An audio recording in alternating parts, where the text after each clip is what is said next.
Well, with last week being a Vanessa-centric episode, how do we follow it up with an episode not including Vanessa at all?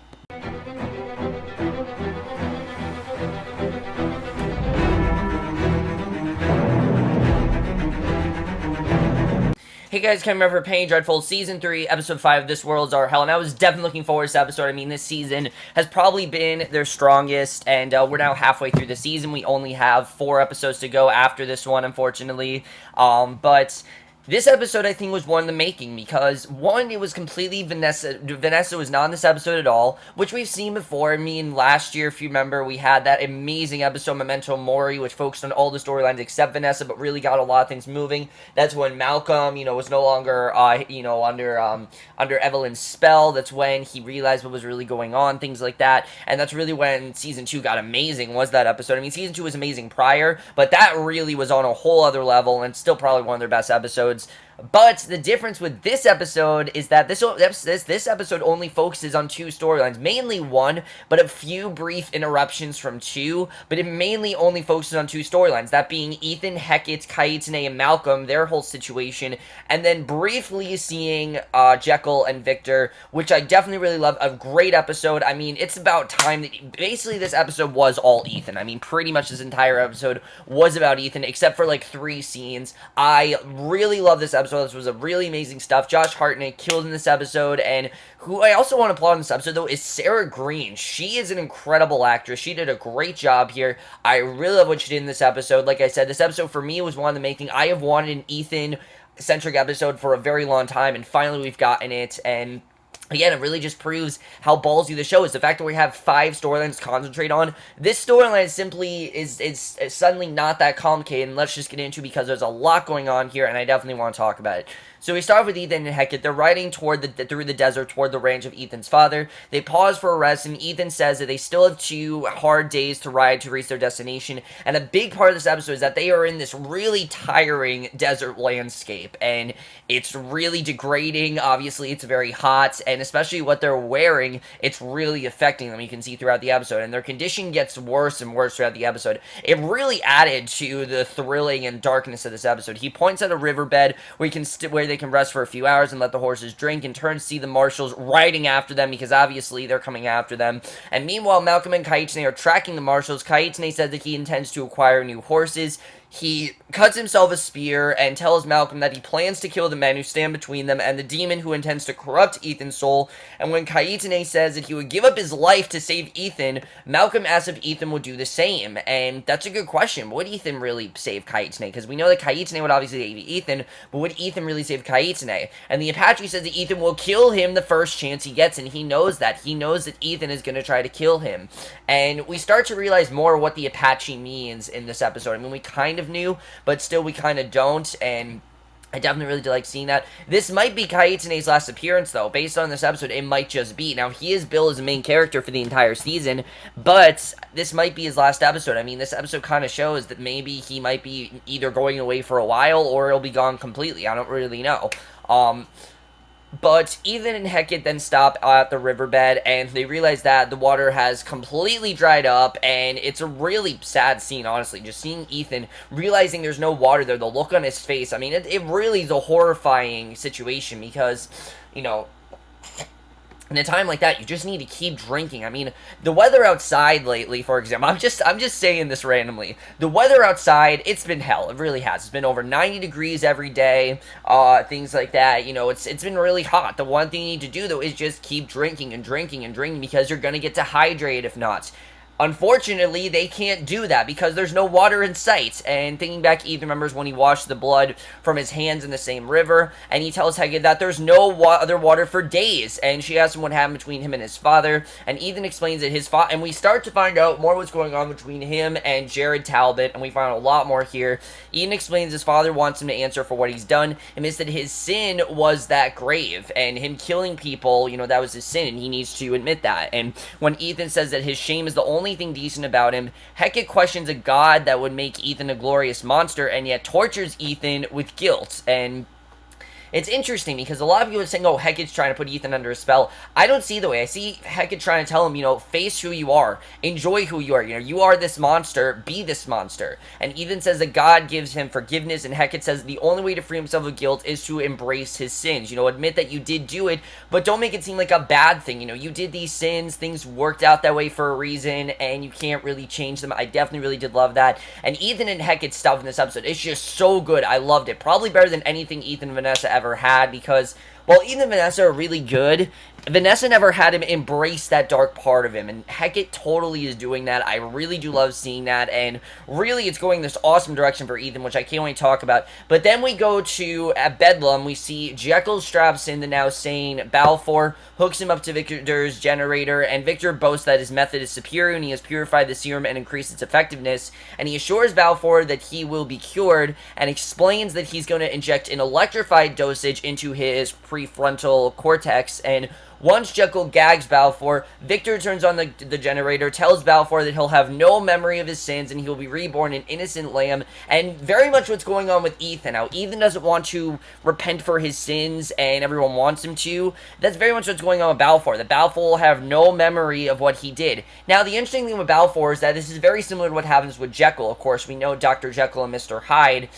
Jekyll has no memory of what he did as Hyde. He only knows that Hyde is the split personality. He doesn't remember anything he did as Hyde, though, and he can't control Hyde at all, and that's very much a situation with Balfour. We see he tells Balfour he'll have no memory of his sins, he'll be reborn, an innocent lamb. With that, he injects the needle through Balfour's eye socket into his brain, which actually wasn't shown. I was surprised, because the amount of it they shown, they shown a blood orgy. They can show this, but I guess they didn't. But, this isn't Dexter, this is Penny Dreadful, I understand that. So, the Marshals make camp for the night. We see Rusk sits with Alstow and has tea, and we get this really great scene with Rusk. I've said before that, to me, Rusk is Javert. He tries to, track down someone who he needs to catch, and he's not catching them in many ways. But in this episode, we found out there was a lot more going on with this guy than we ever thought, and I really did like seeing that. We see, basically, Alstow asks the inspector how he lost his arm, because we know that Rusk did lose his arm, and we find out what's going on. Rusk explains that his regiment was in pursuit of an assassin, and he lured them into an ambush. 4 of them survived. Rusk cauterized the wound and left the others behind, and continued tracking the assassin, and when he caught him, he dragged him to Cape Town and then reported to the infirmary. So, this really gets us to know a lot about Rusk. Rusk is not just an inspector. This is not just someone that's there to track down a criminal. He has been, he was in pursuit of an assassin before, and that's why, now we know really why he's so upset about not being able to catch Ethan. He could catch an assassin, but he can't catch someone like Ethan, and it's really annoying him, the fact that he can't do that. You really care more for him, and I really did love seeing that with Rusk. It'd be really cool to see. I honestly do want maybe a Rusk-centric episode before Rusk does die, because I do see Rusk getting killed off by the end of the season. I just don't see things going well for him, but it does show that Rusk is going to put up a fight, and maybe Rusk isn't as, weak or as, not tough as we thought he was. He definitely is just as tough as any of the characters we've seen. I really did love that, and it really went with the rest of this episode, because like I said, most of this episode is finding out about these characters' past, and this next scene we get, I loved this next scene. There is so much to get into with this next scene, and pretty much where all the stuff happens is in this scene. Like I said, Ethan and Hecate, I really do love these two together. I think they both are going through very similar paths in the sense that Hecate isn't following really what Evelyn told her to do. She's not embracing her dark power. She's not even evil. She really is trying to not control Ethan, but really get him to understand his powers. And you really see that in this next scene. We see they watch the Marshals, campfire, and Hecate, and they can tell that the Marshals are close, definitely. And Hecate questions whether they have the numbers, and she comforts one of the horses.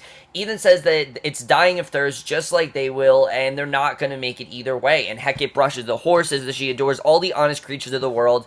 It's humans that she hates. She actually does not like humans, and it's probably because, I think humans, it's because they repent for their sins. Creatures do not, and Hecate explains that she competed in horse racing, and makes sense why she was so savage to, Malcolm, and why she acted the way she did towards him, because Malcolm is human. He's not, any sort of creature, but Ethan is. And Hecate explains she competed in horse racing. Ethan tells her that his father taught him to ride. She says that her mother enlisted her and let Lucifer rake his claws across Hecate's body when she was 5, and Ethan says that his father enlisted him in the army to make a man of him, and he accepted to make him proud. And the command officer was a senator her son, and one day they came across an Apache band. They attacked while the Ethans were sleeping, and the first one Ethan killed was just standing there. And now we know really what Apache is, that he killed the Apache. She didn't run. Ethan shot her down and then killed more, and Ethan clearly has killed a lot more people than who we thought he's killed, and I really do love finding this out. Once it was over, he tried to wash the blood from his hands. The officer dumped the body of the Indian boy into the river to poison it.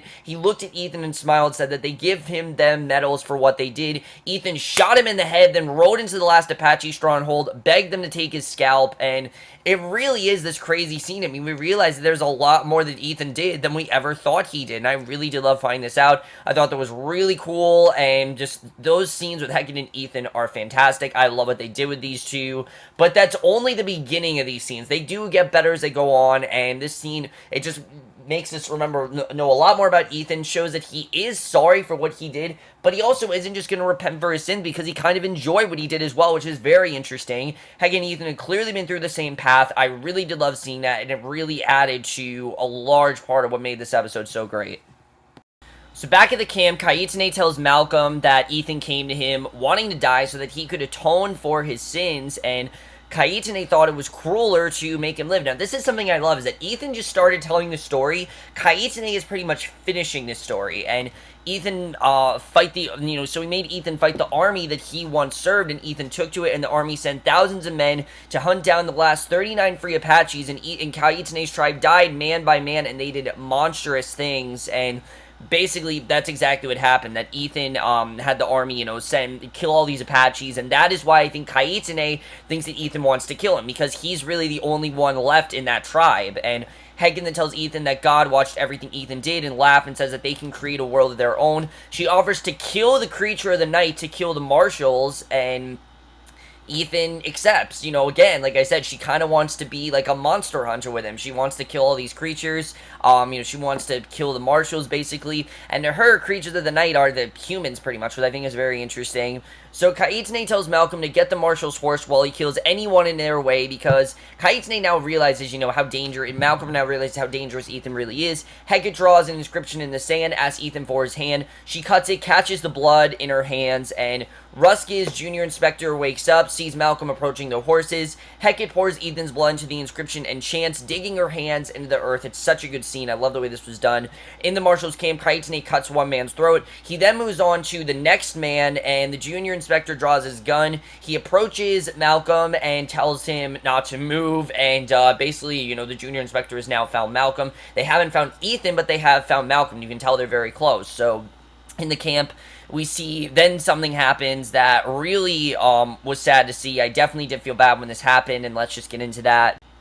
Let's look at Kaettenay thus far as a character. He's been introduced this season. Malcolm has gone this journey with him. Kind of hesitant on really realizing what the point of it was, but he knew that Kaettenay was following him, mainly because of Ethan and his connection to Ethan we've known. But Kaettenay so far, that's what he's been. He's been a character to find Ethan. So this episode, like I said, might be his final episode because of what happens in the next scene. We see in the camp, rattlesnakes emerge from the ground. Kaettenay sees them. He cuts his target's throat. Then the lunging snake at the same time. Another one bites his arm. He throws it away while the surviving marshals wake up and start shooting at the snakes. And basically, he does have a snake bite, and that stuff is not, it's poisonous. It is. And when the junior inspector turns at the noise, Malcolm shoots him, then rides towards the camp and a second horse. Rusk and Ostal fire at him, but Kaettenay mounts the second horse, and the two men ride off, and basically, we don't know if Kaettenay is going to come back from this. I mean, we're hoping he does, but we don't really know. I mean, Kaettenay says, later in the episode that this might be the end, that he might not be able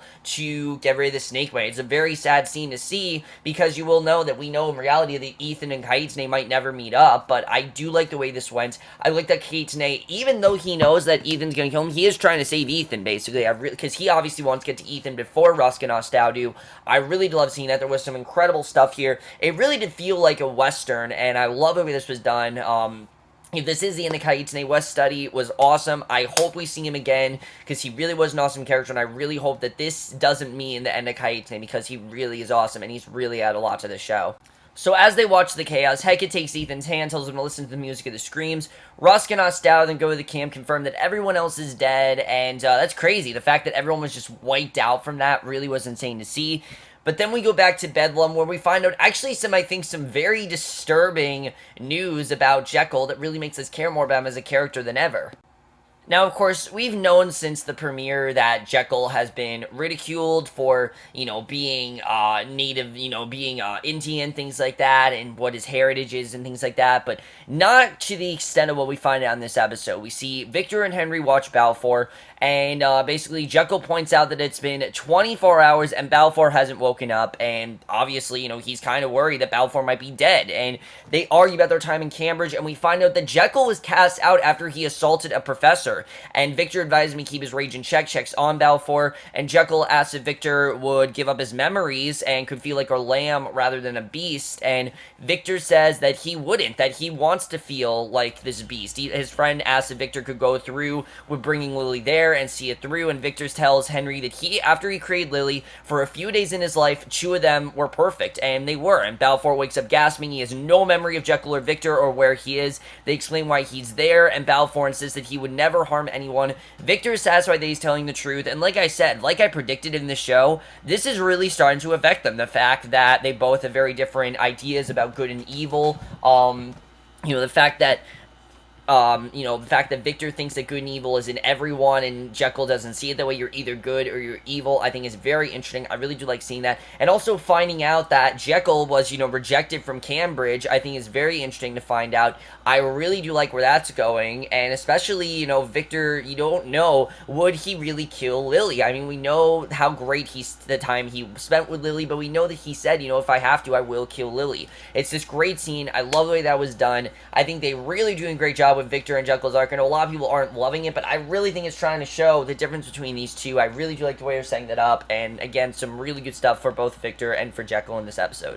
So come morning, Rusk and Ostow then find the dead junior inspector. Ostow asks Rusk if he still intends to take Ethan alive, and Rusk disavows his code and says that he will shoot Ethan in the back and butcher all his kind, and he's gonna kill him now. Now that he knows what Ethan's capable of, he's gonna kill him. But of course, this wasn't Ethan that did this. This was Kaettenay and Malcolm that did all this. And basically Ethan Hecate them right off until Ethan's horse gives out. He gently strokes it, then shoots it dead, and obviously, the horse isn't going to do him any good, so he kills it, and he tells Hecate that when her horse dies, then so will they, and basically that's going to be the end of it. He basically is thinking that they're not going to make it out of this, and that this is going to be the end, and Victor then returns to his lab. He holds Lily's dress to his face, and he then cleans the place up. And it's interesting that he holds Lily's dress to his face, kind of thinking, this is who she used to be, this is who I made her, this is not who she is now. I thought it was very interesting. I really love the way that was done.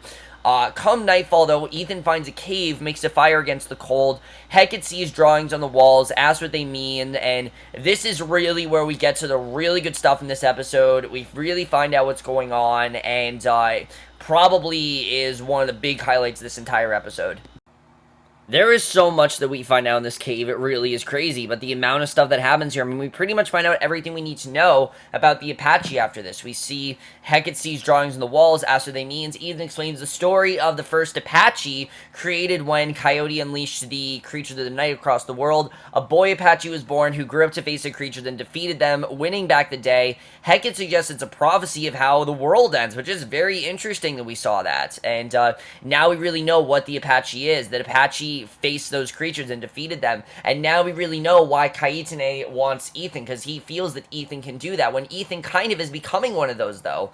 So Malcolm and Kaettenay then make camp. Kaettenay examines the snake bite, tells Malcolm that if he does not survive the night, then Malcolm needs to know that after his son abandoned him, he came to his land. Kaettenay only wanted to die, but was not allowed to, and he actually is kind of wanting to die here. He received a vision of the world, cast into darkness, creatures of the night, and eat them with blood on his mouth, and Kaettenay warns Malcolm that darkness will soon be upon them if they lose Ethan to evil, and the night will never end. So basically, Malcolm needs to find Ethan. He needs to make sure that he does not succumb to darkness, which is hard, because that seems like that's exactly what he's doing, especially in this next scene where we see Hecate asks Ethan if he's the savior that ends the night or the wolf who loves it.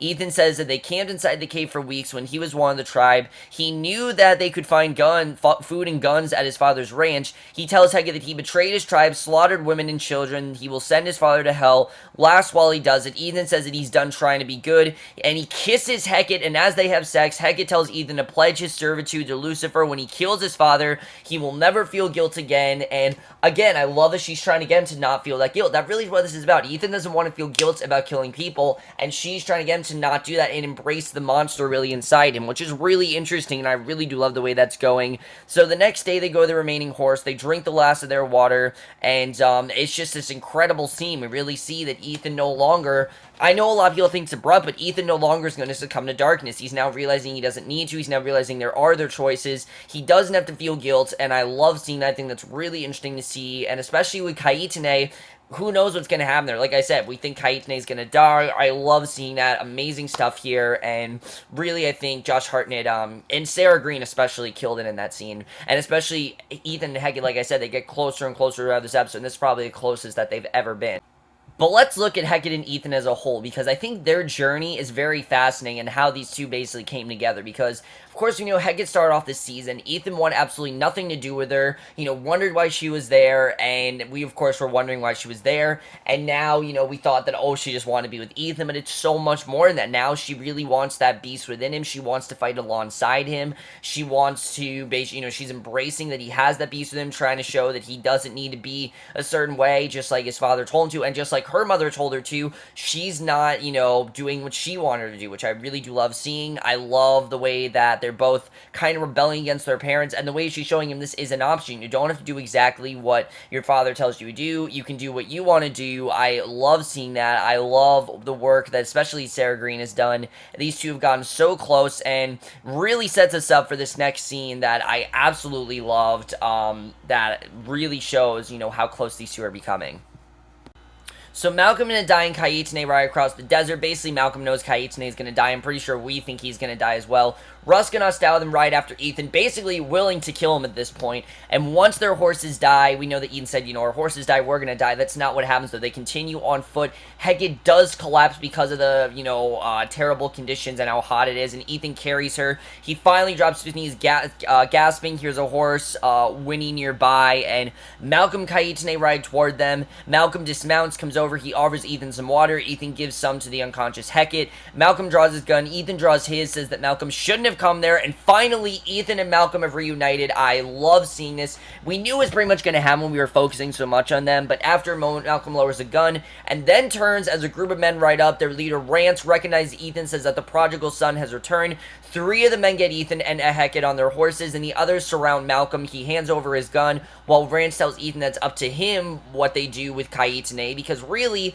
if they want him to kill him, they'll kill him. But Ethan says to let the Apache die slow because he isn't worth a bullet, and I think it's interesting because we know that Ethan obviously wants him dead, so we basically get the sense that Kaettenay is going to die. This is the end of Kaettenay. I don't know if this is the end. I'm assuming it is, but ignoring Malcolm's objections, and the Cowboys drop Kaettenay on the ground. Obviously, they drop Kaettenay on the ground, and Kaettenay seems to be dead. It seems like he's near death, basically. Later, Ethan wakes up. He finds his father, and I thought that was an incredible scene to see. I love these two meet up.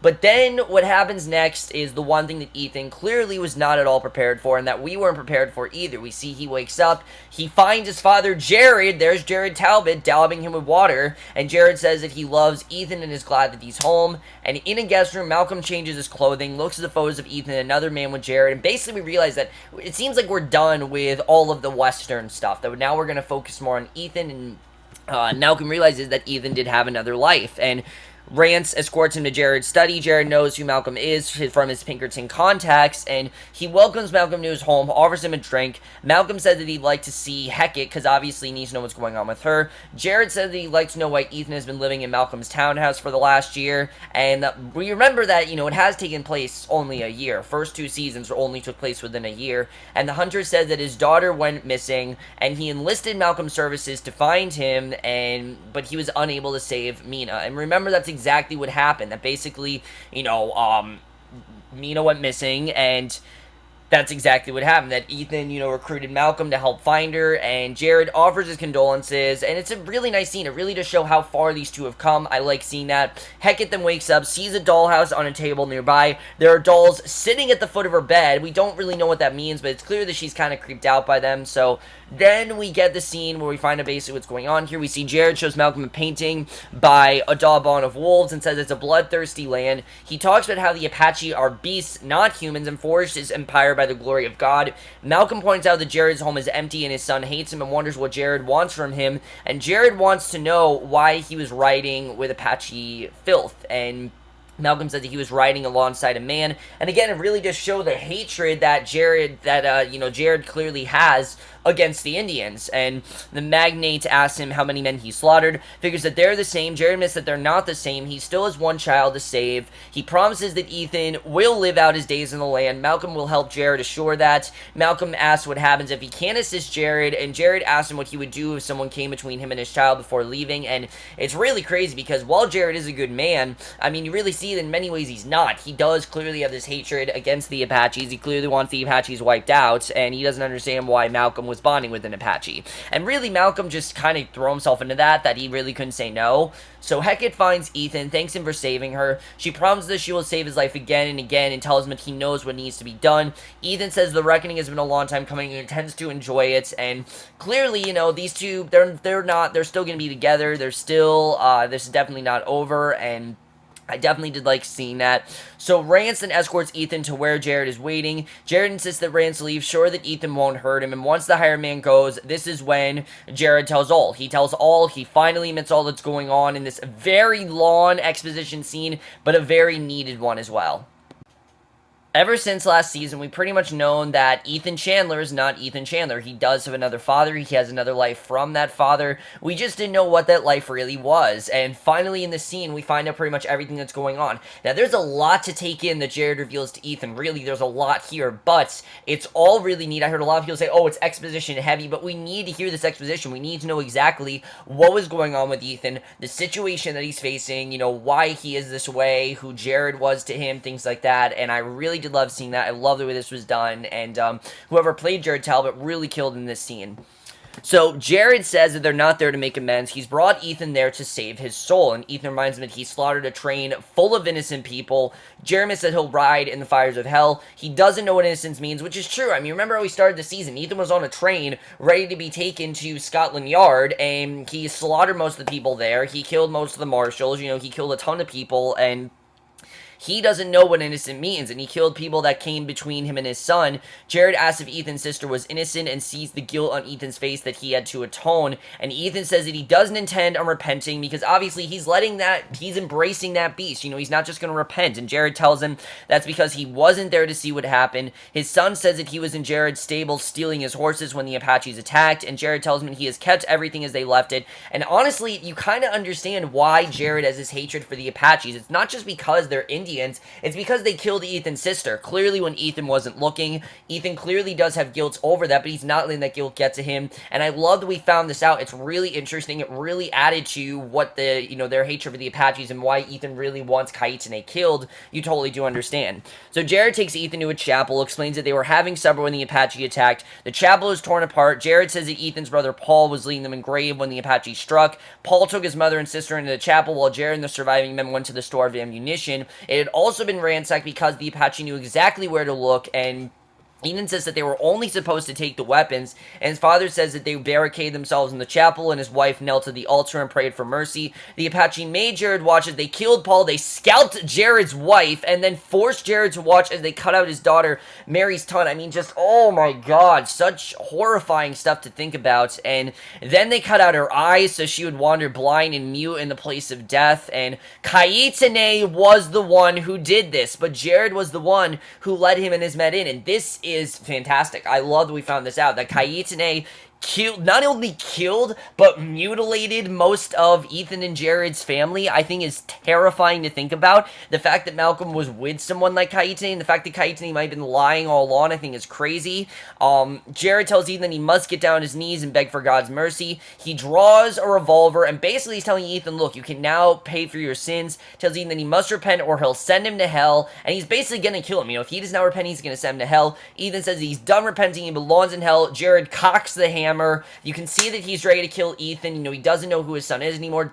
Ethan has clearly changed, and that is how the episode ends, and this is just crazy, really. I mean, everything we found out here really is insane. The fact that we found this all out was very neat exposition. I'm very happy that we got that exposition. Like I said, there's a lot to take in here, but it's exposition that we needed and wanted to hear, and definitely really did pay off in the end.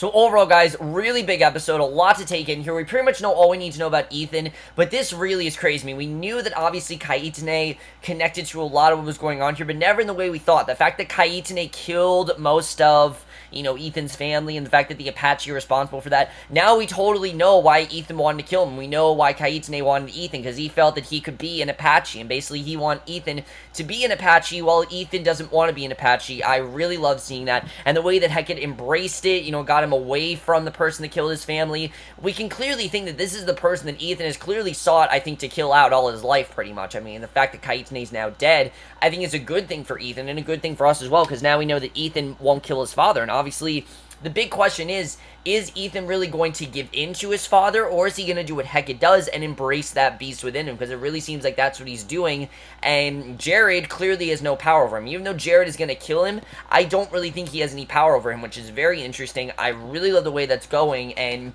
Hecate as well. Hecate's a very interesting character now. I really like the relationship that these two have created. I like that Hecate really has gone into embrace this beast within him and really not let him just, you know, not let him get to his father, not let his father tell him what to do. I really love seeing that. What role does Malcolm play in all this? I'm not really sure. I think that's really interesting as well, the fact that Malcolm's there. Kaettenay clearly is dead. I don't think Kaettenay is coming back, especially after what we just found out. I definitely don't see Kaettenay coming back after this. There's no way. I definitely do not see that happening. I do like the brief thing we got with Victor and Jekyll. I don't necessarily think we need it, but it was obviously a plot development. The fact that we now know what's going on with Jekyll, the fact that Jekyll was you know, rejected from Cambridge, and also Balfour. Is this really going to work? Have they now killed Balfour? Balfour clearly doesn't remember anything, so what's going to happen? They're going to be able to you know, jug Balfour's memory, and also, we know that eventually Jekyll is going to get the Mr. Hyde personality. How is he going to get it? We don't really know. But we already know that Jekyll has this, you know, beast within him that kills, and he doesn't really believe that he has it, which I think is very interesting, and very much goes with Ethan, how he doesn't really want to embrace that beast within him. I really do think is interesting, and I really am hoping to see where that goes. And yeah, I really do like seeing that as well. I think that all that's really interesting. Now, as far as Rusk and Ostow, I don't think they're done. I think they definitely are going to continue trying to chase Ethan. I think Rusk is going to try to kill Ethan. I don't see Rusk getting out of this, though. I mean, even though we know that Rusk was able to catch an assassin and that Rusk even, you know, killed him, basically, and there's a lot more going on with him than we thought, now I'm not really sure. You know, could Rusk actually kill Ethan? Could he actually take Ethan alive? I'm not really sure. I think that's going to be very interesting to see what happens there. But overall, guys, another amazing episode. The season continues to be better and better. I know this was a very exposition-heavy episode, but for me, it was all neat exposition. It was all stuff we really wanted to hear. There was nothing in this episode I didn't want to hear. There was nothing where like, oh, I don't care about that. I cared about pretty much everything that was going on here. I really liked the story being told. I thought all that was so interesting. You know, what we found about Ethan and everything, and then now we know about the Apache, you know, how the Apache's connected to all this, how Kaettenay's connected to all of it. I just find it all so interesting. I love where we're going with it. I think all of this it all really came together in this great way. Yes, we didn't see Caliban. Yes, we didn't see Vanessa. And yes, we didn't see Dorian or Lily or Justine, that storyline. But I think we focused enough on Ethan. We now focus enough on Vanessa. Now it seems like everything can come back together next week for our final 4 episodes of the season, which is good. I'm glad we have 4 episodes left. I'm glad this wasn't just episode like 8 or something when, you know, it's the penultimate episode, because there are 9 episodes this season. We still have 4 left. I can't wait to see what happens in those 4 episodes. It's going to be crazy. Final end to the season. I'm really looking forward to seeing what ends up happening in the rest of the season, and let me know what you guys saw in this episode. What you think of all the exposition? What do you think of all the reveals? I mean, the fact that Kaettenay, you know, killed all of Ethan's family, I never could have suspected that. But let me know what you guys saw in this episode. I'd love to hear your thoughts on it. We'll see you guys in my next video, which will be for Bloodline, and we'll see you guys for that. Okay, bye.